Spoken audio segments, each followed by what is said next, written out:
하나님은 살아계십니다. 예수님의 부활이 우리의 부활이고 예수님의 승리가 우리의 승리인 줄 믿으시길 바랍니다. 우리 한 번 더 옆에 계신 분들과 인사할까요? 예수 부활이 우리의 부활, 예수 승리가 우리의 승리입니다. 인사합니다. 아멘. 네. 오늘 저녁엔 똑똑한 분들만 오셔서 이 긴 멘트를 다 외우신 것 같아요. 너무 훌륭합니다. 네. 우리 이용남 권사님과 김원력 권사님 서로 쳐다보면서 웃고 있어요. 네. 그렇게 웃으면 됩니다. 웃으려고 한 거기 때문에 네. 그 뭐 멘트가 중요합니까? 그러나 예수님의 부활과 승리가 우리의 부활과 승리가 됨을 믿습니다. 네. 오늘은 셋째 날 저녁인데요. 한 마음이 되는 성도. 한 마음이 되는 성도라는 제목으로 오늘 본문 중심으로 함께 살펴보도록 하겠습니다. 여러분, 예수님이 부활을 하셨잖아요. 2000년 전에만 부활하신 게 아니라 그 부활은 영속성이 있습니다. 그리고 그 부활을 믿는 자에게 우리에게도 동일한 은혜와 능력이 있다고 그랬어요. 근데 실제 우리의 삶에 이 부활하면 너무나 중요한 기독교 진리인데 신앙생활 하다 보니 부활을 자꾸 잊어버려요. 매년 3월 말 4월 초 이때쯤 되면 부활주일하면 그때 잠깐 고난주간 종려주간 부활주일 할 때는 잠깐 막 믿음이 잠깐 올라왔다가 성찬식 할 때는 좀 올라왔다가 또 흐지부지 되는 경우가 있단 말이에요. 여러분 생각해 봅시다. 예수님의 부활이 나의 부활로 여겨지고 그렇게 믿어지고 사라지고 있습니까? 어제 우리가 말씀에서는 이런 얘기를 들었어요. 행복, 누가 행복한 사람이냐? 네. 문제가 없어서 행복한 게 아니라 문제를 다룰 수 있는 사람이 행복하다고 그랬습니다. 네. 내게 좋은 일만 있고 많은 재산과 또 많은 좋은 일과 남들 보기에 부러워할 만한 일이 많이 있다고 행복한 게 아니에요. 어쩌면 하루가 멀다고 찾아오는 고난과 아픔과 상처와 어려운 순간들이 있을지라도 그것을 어떻게 해결하느냐가 행복한 사람이라고 그랬습니다. 제가 가정 얘기했죠. 가정, 돈 많은 가정, 집안에 유력한 사람 있는 가정, 엄마 아빠가 명문대 나온 가정, 자녀들이 되게 월급 많이 주는 직장인 다니는 가정이 행복한 가정이 아니라 우리 가정 가운데 문제가 있고 어려움이 있어도 그것을 어떻게 극복하고 해결하고 다시 술술 털고 힘들 때 같이 울고 같이 웃을 수 있느냐가 좋은 가정을 결정한다라고 했습니다. 성일교회 이야기를 해야겠죠. 성일교회가 예수님의 한 몸된 공동체라고 했습니다. 성일교회는 성경 공부하는 것도 아니고요, 뭐 찬송을 많이 부르는 것도 아니고요, 기도를 해야 하는 것도 아니고요, 교회의 본질은 예수와 한 몸된 공동체라고 했어요. 그렇기 때문에 내가 성도고 내가 교회고 내가 성일교회다라고 할 때 우리는 예수님과 한 몸된 가족이기 때문에 우리 성일교회가 행복한 교회, 좋은 교회, 교회다운 교회 되는 방법은 한 가지입니다. 우리가 서로 하나가 되는 것입니다. 어제는 우리가 한 몸이 되자라는 말씀 나눴고요. 오늘 조금 더 나아가서 한 발짝 더 나아가서 한 마음이 되자라는 주제를 말씀을 살펴볼 거예요. 계속해서 우리가 여러 기도 제목이 있겠지만 교회가 무엇이고 성도가 무엇이고 나는 누구인지 한 번 더 적용하면서 예수님의 부활이 진짜 나의 부활의 능력으로 예수님의 승리하심이 우리 모든 삶의 진짜 승리로 계획하고 준비한 모든 것들의 승리로 나타나 여러분들에게 축복합니다. 하나님께서는 오늘 본문 말씀 보면요, 그리스도인들이 서로 잘 지내기를 원하세요. 서로 화목하게 잘 지내기를 원하세요. 왜 그럴까요? 그것은 당연히 부모의 마음입니다. 엄마 아빠는 자녀들이 잘 지내기를 원합니다. 똑똑하는 것도 좋고요, 뭐 좋은 직장 가는 것도 좋고요, 월급 많이 주거나 용돈 저한테 두둑히 챙겨주면 좋지요. 그런데 가장 중요한 건 부모의 마음은 자녀들이 서로 화목하게 잘 지내는 것입니다. 예수님도 이 말씀을 분명하게 하셨어요.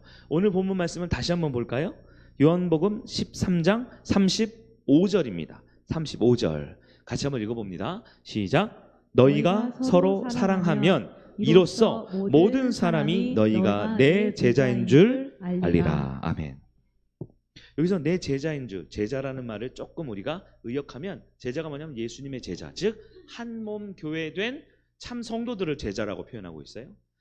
너희가 진짜 교회, 진짜 성도, 진짜 구원받은 천국 백성인 것을 아는 방법이 뭐라고요? 35절 처음에 너희가, 여기서 너희는 누굴까요? 길거리에 있는 모든 사람들을 말하는 게 아닙니다. 교회를 향해 말하는 거예요. 교회, 즉 성도가 서로 사랑하면 진짜 천국 백성인 것을 다 안다는 거예요. 여러분, 세상에 있는 많은 사람들이 우리 교회를 바라볼 때 교회하면 어떤 이미지를 가장 필요로 할까요? 교회하면 찬송이 뜨거운 곳, 그렇게 생각할까요? 네. 교회하면 기도를 많이 하는 곳, 그거는 아닌 것 같아요. 우리도 아니고 그들도 아니라고 생각할 것 같아요. 교회하면 무슨 이미지를 생각하겠어요? 네. 교회는 사랑해주는 곳, 사랑받을 수 있는 곳. 많은 사람들이 교회에 오는 것은 예수 믿어서 구원받고 싶어서도 있지만 사랑받고 싶어서 그런 거예요. 사랑이라는 건 나 주머니에 돈이 없는데 500원만 주세요, 이것만 사랑이 아니죠. 내가 용납받고 나를 받아들여주는, 내가 잘못하고 부족하지만 서로 이해해주고 서로 덮어줄 수 있는. 안타깝지만 어떤 의미에서 이 가정이라는 의미와 가정이라는 원래 본래 모습이 많이 깨어지고 많이 부서져 버린 현대 사회에서 이 세상 사람들이 기독교 혹은 교회에 기대하는 것은, 교회는 사랑이 있는 곳이야, 사랑을 나누고 사랑을 베풀고 나를 사랑해 줄 수 있는 곳이야 라고 생각한다라는 거예요. 그러면 이제 우리 모습을 객관적으로 좀 봐야 돼요. 문제가 딱 있다면, 아주 중요한 일을 앞두고 있으면 우리 객관적으로 봐야 됩니다. 여러분, 결혼 안 하신 분들 이제 소개팅을 가거나, 아니면 취업해야 하는 분들은 면접을 보러 가거나, 아니면 자식들이 결혼할 때 상견례 할 때 그 바로 직전에 우리는 뭘 해야 될까요? 네. 이렇게 쉬운 건 제가 그냥 알려드릴게요. 거울을 봐야 됩니다. 거울을. 머리를 하든 옷을 입든 화장을 하든, 그렇죠? 면접을 보거나 소개팅을 하거나 상견례를 하거나 중요한 자리에 그 상대방을 중요한 사람이기 때문에 그 사람한테 내가 괜찮은 모습으로 준비해 나가야 되잖아요. 그럴 때 내 모습 보는데 중요한 건 뭐냐면, 화장을 하거나 예쁜 옷을 입거나 좋은 차를 타는 것보다 더 중요한 게 뭐냐면 거울을 보는 겁니다. 거울을 왜 봐요? 나 예쁘네. 이것보다는 보통 나 어디 잘못 묻은 데 없나? 아까 밥 먹고 이에 고춧가루는 안 끼어있나? 내 머리가 뜨진 않았나? 거울을 보면서 예쁘다. 이거는 그냥 공주병 걸린 사람들이 하는 거고요. 중요한 자리 가기 전에 뭐예요? 물론 예쁘게 했겠죠. 최선을 다했겠지만 내 모습을 객관적으로 보는 겁니다. 여러분, 중요한 일을 앞두고는 내가 누구인지 어떤 상황인지 정확히 알아야 돼요. 이번 주가 부활주일입니다. 여러분, 52주, 1년에 52주 중에 모든 예배가 다 중요하지만 그래도 가장 중요한 주일이 언제일까요? 가장 기독교에 필요한 날은 보통 4대 절기라고 하는 부활절, 추수감사, 맥주감사, 성탄절 이렇게 있죠. 그 외에도 성령 강림절도 있고요. 또 뭐가 있을까요? 우리 그 성경주일도 있고요. 종교 개혁주일도 있고요. 교단에 있으면 여러 절기들이 있는데요. 가장 기독교에 가까운 기독교적인 날은 아무래도 예수님이 이 땅에 오셨던 성탄절과 그의 구원사역을 이루인 십자가와 부활이 있었던 부활주일이겠죠. 이번 주가 바로 그 부활주일입니다. 근데 많은 사람들이 성탄주일하면요, 성탄절은 일단 사회적 분위기가 뭔가 이렇게 좀 붕붕 뜨는 느낌이에요. 선물도 주고받고 옷도 예쁘게 입고, 그렇죠? 그리고 교회에서 선물도 막 주고받고 이런 분위기가 좀 있는데, 부활절하면 사람들이 교회 가도 어차피 계란 하나밖에 안 주고 특별한 게 없는 것 같아서 특별히 기도회만 많이 시키고, 그래서 조금 분위기가 조금 가라앉는 느낌이 있는데요. 사실 여러분, 예수님이 이 땅에 오신 날보다 예수님이 나의 구원을 위해 부활하신 날이 더 축제이고 더 기뻐야 되는 날이에요. 여러분, 이번 주일은 정말 중요합니다. 그러니까 이번 주일은요, 여러분 바로 알아두셔야 돼요. 변명이나 핑계 대지 마세요. 네? 이게 이번 주가 너무 바빠서 그랬어요, 이런 핑계 댈 수 있는 게 아니에요. 여러분, 자식이 결혼한다고 상견례 있는데 이번 주 일이 너무 바빠서 제가 상견례 좀 지각할 것 같아요, 그러시겠어요? 네? 여러분, 중요한 대학 입학 시험을 두고 있는데, 중요한 면접 시험을 두고 있는데, 내 인생에 가장 소중한 사람을 만나는 날인데 제가 이번 주에 먹은 게 잘못돼 배탈이 나서, 또 이런 핑계 대시겠어요? 네. 1년 52주가 매주 하나님 앞에 최고의 예배를 올려드려야 되지만 이번 주는 특히 그래야 됩니다. 이번 주에 우리 성찬식 하죠. 또 세례 받는 분들도 있고요. 여러분, 이번 주에 매일매일 기도하는 이유는 하나님 앞에 최고의 부활, 그 최고의 영광이 우리의 부활이요 우리의 승리요 기쁨이 되기 위하기 때문입니다. 여러분, 준비를 잘 하셔야 돼요. 그래서 오늘 진짜 잘 오셨어요. 오늘 기도하고 또 앞으로 이제 수, 목, 금, 토 며칠 정도 여러분 오실지 모르겠지만 할 수 있는 한 와서 기도하고 준비하세요. 이 시간 여기 하면 뭐 하겠어요? 뭐 TV를 보시겠어요? 유튜브를 보시겠어요? 뭐 하여튼 뭘 보겠죠? 아니면 쉬겠죠? 예. 죄만 더 짓습니다. 예. 고난 주간. 그래서 기독교 전통이 고난 주간이라는 이유가 사실 이유는 있어요. 그 주는 뭐 술도 좀 그만 마시고 나쁜 오락도 좀 그만하고 예수님의 고난 받으신 거를 좀 최소한 좀 그래도 예의는 갖춰라 이런 측면이에요. 근데 사실 그게 한 발 더 나가서 마치 로마 카톨릭처럼 예수가 고난 받았으니 우리도 고난 받자. 이건 좀 너무 많이 간 거예요. 너무 많이 간 거예요. 가장 바람직한 게 뭐냐? 제가 목세에서가 아니고요. 부활 주간, 이 승리 주간에는 매일매일 주님 앞에 와서 기도하고 말씀 붙들고 여러분이 하나님과 가까워지는 날이 가장 중요한 부활절의 의미인 것이에요. 거울을 들여다본다라는 얘기를 제가 했던 거예요. 여러분 거울을 들여다봐야 합니다. 우리의 모습을 한번 돌아볼까요? 여러분 지금 예배드리는 나의 모습 어떻습니까? 겉모습은 일단 합격인 것 같아요. 다 멀쩡하셔요. 다 멀쩡하게 앉아 있어요. 네. 근데 내 속마음은 어때요?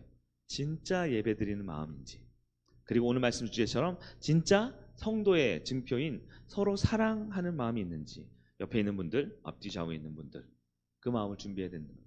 목장 예배할 때 여러분 어떻습니까? 지난주도 원래는 지난주가 넷째 주여서 목장 예배 한 20분만 하고 자유롭게 하라 그랬는데 1시간을 꽉꽉 채워서 다 하셨더라고요.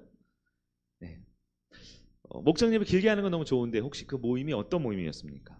목장 예배 드리면서 저 사람은 왜 저래? 이런 사람 혹시 보여요? 교회에서 밥 먹고 식사하는데 왜 말을 저렇게 하시지? 왜 저렇게 행동을 하시지? 눈살을 찌푸리는 사람들이 있습니까? 중요한 회의를 하거나 사람들에게 모임을 하는 데 있어서 분위기를 좀 흐리거나 좀 마음을 불편하게 하는 그런 말을 하는 분들이 있습니까? 자, 여기까지는 팩트예요. 목장 모임에 좀 불편할 수도 있고요. 네, 식사 모임 할 때 조금 내 마음대로 안 될 수도 있고요. 그리고 중요한 회의나 이런 거 할 때 조금 언성이 높아질 수도 있죠. 이런 것들을 문제와 갈등이라고 하는데요. 여러분 문제와 갈등이 없는 곳은 아무 데도 없대요. 딱 한 군데 있대요. 어디? 예? 무덤밖에 없대요. 무덤에 가면 갈등도 그런 것도 없대요. 예. 근데 무덤에 가기 전까지는 뭐예요? 갈등이 있을 수밖에 없죠. 행복한 사람은, 다시 말해 천국 백성은 문제가 없는 사람들이 아니고 갈등이 없는 사람이 아니고 어떻게 해요? 그 갈등을 지혜롭게 해결하고 풀어내는 사람이다라는 거예요.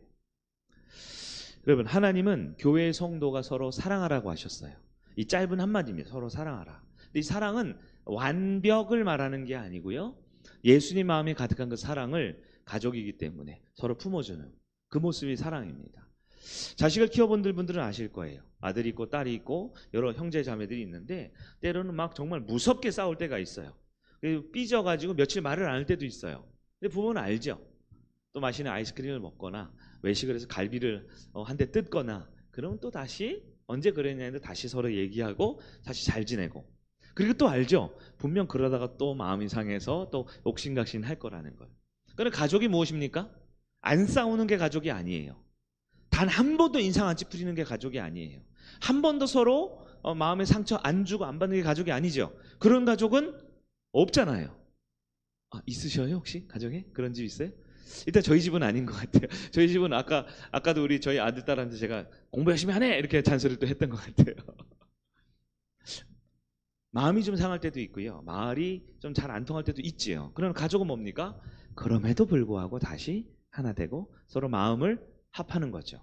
어제 한이란 주제로 첫 번째 대지를 나눈 하나다라는 것은 숫자 1이 아닙니다. 모든 것을 다 이 한 양동이에 다 집어넣고 똑같이 만드는 획일화가 아니에요.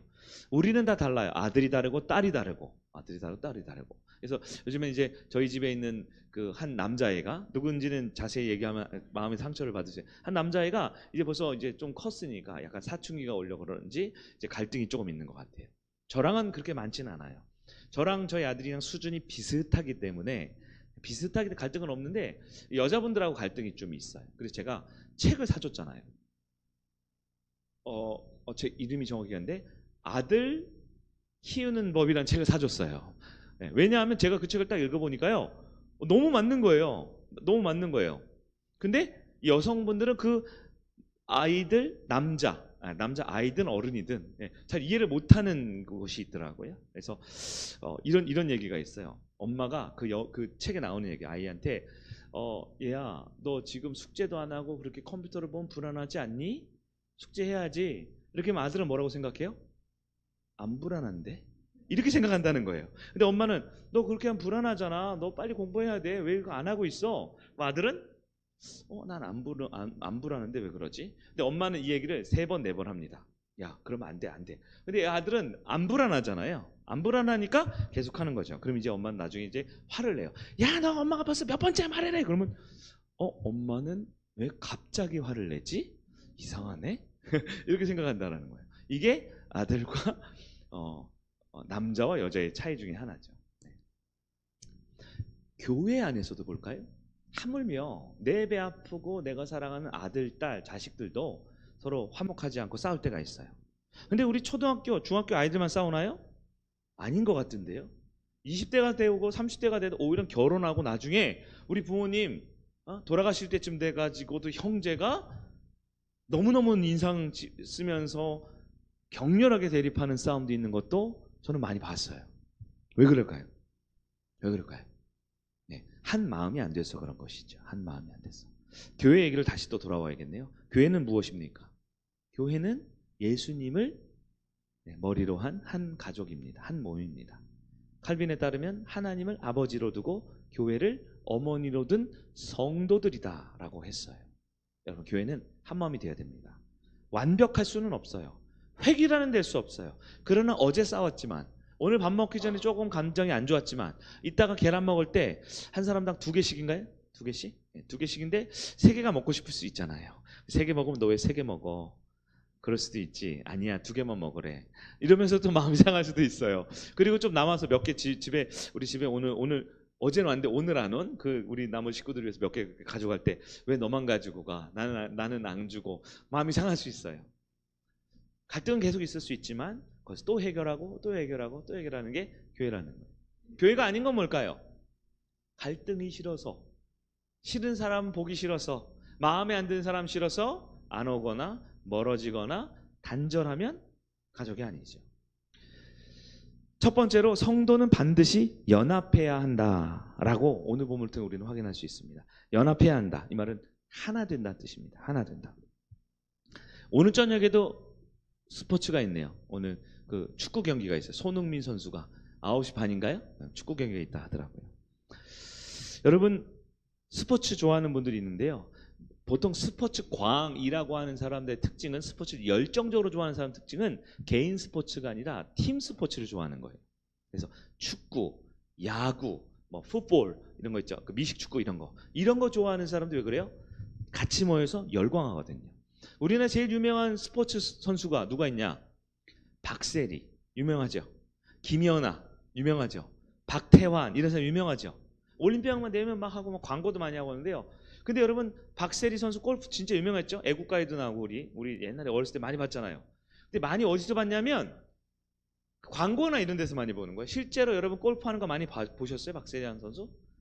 네, 많이는 별로 안 보는 거예요. 박태환 선수 수영 잘하죠. 얼굴도 훤칠하고 멋있잖아요. 근데 여러분, 박태환 선수 수영하는 거 매번 챙겨보세요? 그렇게 안 되죠. 네, 김연아 선수 피겨스케이팅 좋아하죠. 이게 멋있죠. 4년에 한 번 올림픽 때 보잖아요. 아니면 동계 스포츠 때 잠깐 보는 거죠. 저 같은 사람은 스포츠 뉴스에서나 한번 보는 거예요. 제가 전에 말했죠. 제가 김연아 선수가 참 훌륭하다. 다큐멘터리도 보고 했는데, 제가 실제로 김연아 선수가 이 아이스링크장에서 경기하는 거 시작부터 끝까지 본 적이 없더라고요. 너무 죄송하더라고요. 근데요, 야구는요, 축구는요, 준비부터 시작해서 그걸 다 보는 게 뭐냐? 팀 스포츠가 오히려 사람의 마음을 더 뜨겁게 하고 힘나게 해주는 거예요. 우리나라 축구를 누가 제일 잘하죠? 요즘에? 손흥민 선수죠. 여러분, 우리 손흥민 선수 얘기 아시잖아요. 그 영국의 프리미어 리그에서 거기서 너무 잘하고 득점왕도 하고 너무 잘하잖아요. 근데 국가대표, 우리 한국 대표팀에만 하면 실력이 좀 발휘를 못한다 이런 얘기가 있잖아요. 그게 뭘 말해주는 걸까요? 팀 스포츠는 혼자서 할 수 없는 거예요. 손흥민 선수가 아무리 세계에서 가장 유명하고 잘하는 선수라 하더라도 혼자서 11명을 제치고 골을 넣을 수 있겠습니까? 1명, 2명이 어떻게 하겠지만. 네. 협력하고 연합했을 때 그 승리의 짜릿함과 하나됨의 그 단결의 힘이 엄청나다라는 거예요. 마찬가지로 성도들도 마찬가지입니다. 교회가 하나가 되면 혹은 하나가 잘 안 되면에 따라서 교회가 강하냐 약하냐가 결정되는 것 같아요. 하나 되는 성도들이 많은 교회는 정말 강할 겁니다. 성도가 몇 명이 모이고 교회가 어느 정도 사이즈고 얼만큼 뭐 예산이 많은지는 차치하고요. 하나 되느냐 하나 되지 못하느냐에서 교회가 정말 강한 교회 아니면 연약한 교회라고 할 수 있는 거예요. 여러분 생각하기에 여러분의 목장은 강한 목장입니까? 연약한 목장입니까? 그리고 오늘 기도할 때 그 강한 목장이냐 연약한 목장이냐 결정짓는 것은 우리 목자나 부목자나 누가 아니라 나에게 달려있음을 여러분 기억해야 돼. 내가 목장을 위해서 서로 사랑하고 섬겨줄 수 있으면 우리 목장은 강한 목장, 힘있는 목장, 사랑이 넘치는 목장. 내가 한 발짝 물러나 있고 목자를 비판하고 부목자한테 서운해하고 목원들한테 서로 상처를 주고받고 하면 우리는 연약한 목장이 되는 것이죠. 에베소서 4장 1절, 2절, 3절 우리 여기 그 책자에 나와 있죠. 한번 읽어볼까요? 시작. 그러므로 주 안에 갇힌 내가 너희를 권하노니 너희가 부르심을 받은 일에 합당하게 행하여 모든 겸손과 온유하고 오래 참음으로 사랑 가운데서 서로 용납하고 평안에 매는 줄로 성령이 하나 되게 하신 것을 힘써 지키라. 아멘. 이것은 바울이 교회를 향한 간절한 바람을 에베소서에 설교한 거예요. 에베소 4장이 교회를 향해서 간절히 부르짖었는데 1절 내용이 뭐냐면 부르심을 받은 일에 합당하게 이렇게 돼 있죠. 이 말은 우리 어제 말씀의 주제예요. 제 역할을 해야 된다는 거예요. 각자 부르심. 목자로 부르심, 부목자로 부르심, 목원으로 부르심, 막내로 부르심. 각자 부르심에 맞게 사는 성도를 말합니다. 2절에 겸손과 온유와 오래 참음과 사랑, 서로 용납. 이게 뭐냐면 한마디로 사랑하라는 거예요. 서로 사랑하라는 거예요. 3절에 성령이 하나 되신 것 같이 힘써 지키라. 무엇을 지켜요? 하나됨을 지키라는 거예요. 왜냐하면 하나 되는 것이 하나님 뜻이거든요. 여러분 부모님한테 물어보세요. 여러분이 형제가 있거나 여러분 이렇게 그 자매들, 형제들 이렇게 있어요. 그럼 여러분 부모님한테 오늘 저녁에 한번 물어보세요. 우리 형제, 우리 자매, 우리 식구들이 하나 되기를 원하세요? 분열되기를 원하세요? 한번 물어보세요. 그리고 그 다음은 제가 지금 해드릴게요. 뭐라 그러실까요? 어떻게 하셨을까요? 어떻게 하셨을까요? 왜냐하면 그것이 가족의 특징이기 때문에 그렇습니다. 그렇다고 아들, 딸, 형제가 똑같아지라고요? 일란성 쌍둥이, 겉모습과 성격과 스타일이 완전 똑같아지라고요? 그러면 그건 인형이고 로봇이죠. 부모가 원하는 건 똑같아지라는 게 아닙니다. 하나 되라는 거예요. 저희 집만 봐도 이제 첫째는 이제 중학교에 갔어요. 이제 공부하는 학생이고 둘째는 아직 초등학생인데 이제 노래 부르는 걸 좋아한단 말이에요. 그래서 좀 부모가 기대하는 바가 좀 다른 것 같아요. 첫째 아이는 수학 공부를 열심히 하니까 그럼 수학을 그래도 열심히 하도록 문제집도 계속 끊이지 않게 그래서 벌써 중학교 1학년, 2학년 문제집을 자기 키만큼 풀었다 그러더라고요. 문제집을 끊임없이 공부를 해줘요. 근데 둘째 아이는 수학이 저기 있다고만 하면 그쪽으로 안 가요. 이렇게 피해 다녀요. 그래서 오늘 저랑 약속한 게 집에 오면 첫째 아이는 문제를 150문제씩 푼대요. 둘째 아이는 와서 1시간 동안 노래를 부른대요. 네. 그럼 그 모습을 보면 다르죠?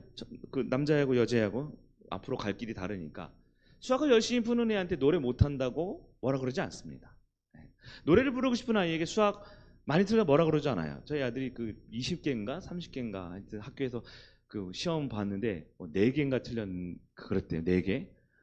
그래서 아빠는 평생 살면서 다 틀린 거 합쳐도 그거보다 적게 틀렸겠다 이렇게 말하는데 저희 아들은 아싸 4개밖에 안 틀렸어 이러더라고요. 근데 그걸 보고 하나도 불편하지가 않은 거예요. 저희 딸은 문제 하나라도 틀리면 잠을 안 자거든요. 다시 풀고 해야 되는. 왜냐하면 다른 거죠. 하고 싶은 얘기 이겁니다. 똑같은 자식이라 할지라도 그들이 원하고 은사가 있고 하고 싶은 일이 다르기 때문에 다르게 키우는 거예요. 남자와 여자아이 다르게 키우는 거고 똑같은 여자아이라도 다른 방향과 비전이 다르게 키우는 거죠. 그러나 부모가 원하는 건 뭐예요? 가족이라면 자녀라면 화합하고 하나 되기를 원한다라는 것이죠.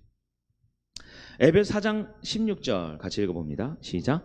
그에게서 온 몸이 각 마디를 통하여 도움을 받음으로 연결되고 결합되어 각 지체의 분량대로 역사하여 그 몸을 자라게 하여 사랑 안에서 스스로 세우느니라. 아멘.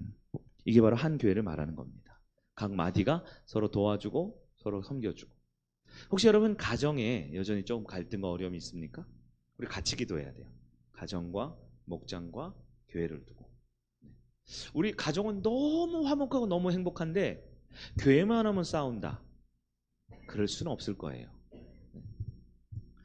교회에선 너무 화목하고 사람이랑 다 잘 지내고 정말 너무너무 죽고는 못 살 정도로 행복한데 가정에 가면 분열이 있다? 아마 그건 거짓말일 겁니다. 그렇게 되지 않아요. 네. 우리 속담에도 있죠. 안에서 새는 바가지는 벅가지 샌다. 이게 좀 부정적인 표현이긴 한데요. 여러분 가정과 목장과 교회는 연결되어 있습니다. 왜냐하면 이것을 하나님이 직접 창조하신 거거든요.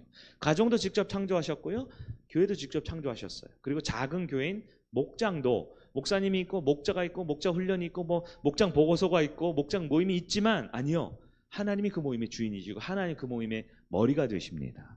그렇기 때문에 우리 가정이나 목장이나 교회는 연결되어 있을 거예요. 그렇기 때문에 우리는 지금 목장에서는 누구, 우리 집안에서는 누구, 우리 교회에서는 누구가 아니라 바로 나를 하나님 앞에 진실하게 지켜봐야 하는 겁니다. 두 번째, 성도는 험담과 부정적인 말을 피해야 한다라고 되어 있습니다.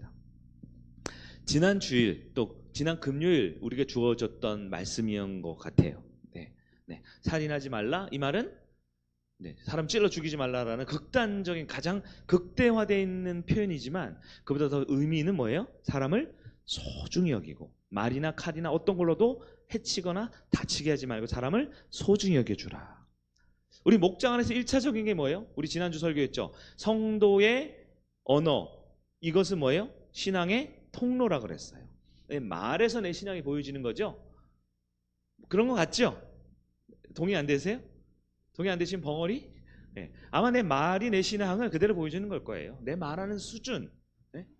아무리 예배 때 찬송을 부르고 주님을 높였지만 목장 모임할 때나 교회 왔다 갔다 할 때나 밥 먹을 때 상스러운 말을 그냥 함부로 하거나 욕설 비슷한 걸 아무렇지나게 내뱉는 사람들은 그 수준이에요. 사실 그 수준.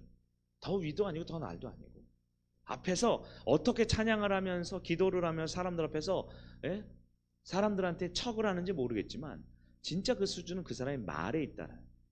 저부터도 이 말을 항상 후회하는 거죠. 그래서 야고보서 3장 6절이죠. 같이 봅니다. 시작.